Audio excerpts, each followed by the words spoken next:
Retourner voilà sur le départ de la quatrième et dernière série du 100 mètres messieurs. On va retrouver au couloir numéro 1 Jehan Anissé de l'EFS Reims Athlétisme, deuxième du 200 mètres cet hiver à Lyon. Au couloir numéro 2 Paul-Olivier Basse de l'AS Caluire-et-Cuire. Au couloir 3 Émeric Aoué de l'Athletic Club 92. Amit Ruttmann de l'Entente Athlétique Grenoble 38 sera au couloir numéro 4. Au couloir numéro 5 Noah Bibi de Nancy Athlétisme Métropole. Au couloir numéro 6 Jean-Charles Bénichou. Au couloir numéro 7 Kamel Zoubert. Et au 8 Roberto Lerandi. La quatrième et la dernière série du 100 mètres messieurs. Noah Bibi qui sera le favori de cette course, meilleure performance de la saison, 10 secondes 12, son record personnel également, alors que les athlètes vont se relever sur ce départ. Alors on voit Vincent qu'on a derrière chaque starting block un bénévole qui est retourné pour tenir un petit peu plus les blocs de départ qui peut-être bougent un petit peu, et donc le jury a préféré mettre des bénévoles derrière pour éviter tout problème avec les starting blocks.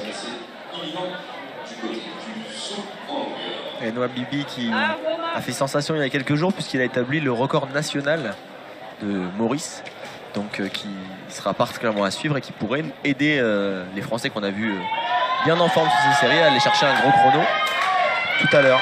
Un athlète du Nancy Athlétisme Métropole qui a terminé 7e des championnats d'Afrique au début du mois de juin. Il avait réalisé 10 secondes 14, donc très proche de sa meilleure performance de la saison. Dans les starting blocks, deuxième procédure sur cette quatrième série. Alexis Vivier à la longueur en même temps. C'est bien parti sur cette quatrième série. Et le favori annoncé qui se dégage largement, Noah Bibi qui gère complètement cette série. Et malheureusement, Émeric Aoué de l'Athletic Club 92 qui s'est blessé visiblement dans cette course. 10-35 pour Noah Bibi. Beaucoup de facilité dans cette série. On l'a vu, pas forcément sorti le meilleur des starts, mais ensuite bien déroulé sur sa transition, mise en action et prise de vitesse. Et puis derrière, dans le dernier 30 mètres, il a vraiment pu gérer. Vous allez voir son relâchement là sur ce plan. Regardez le chrono. Voilà. Ouvrir un peu les mains même. 10-57 pour Jehan Anissé. Là aussi assez proche de son record personnel battu cette saison, 10 secondes 52. Il s'en rapproche donc dès les séries. Et encore, ça promet pour les demi-finales et les finales.